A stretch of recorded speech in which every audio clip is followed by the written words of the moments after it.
All right, we're asked to simplify the radical, and anytime you have a rational expression, you have the danger of 0 in the denominator. You need to prevent that from happening. And anytime you have a radical sign, you have the danger of a negative value ending up underneath here.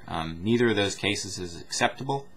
0 is not considered to be positive or negative. So if you say, assume that all variables represent positive numbers, you prevent the possibility of 0 showing up in the denominator, and you also prevent the possibility of a negative value showing up under the radical sign.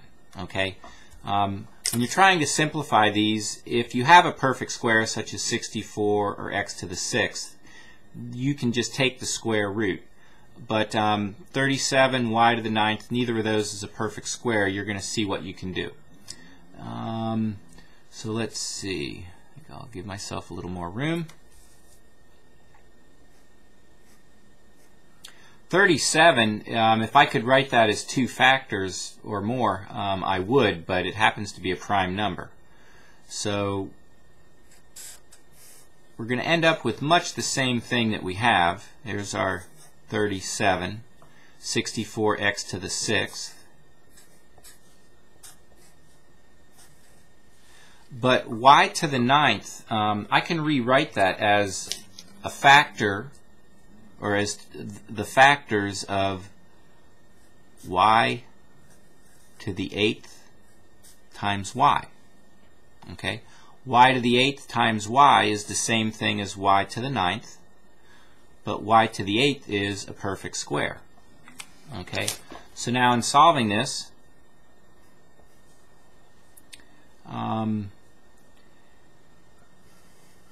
in the numerator, I can take the square root of y to the 8th. That's y to the 4th. In the denominator, the square root of 64 is 8. The square root of x to the 6th is x to the 3rd. And what's trapped up here under the radical sign is 37, and this y is still underneath the radical. So this is the simplified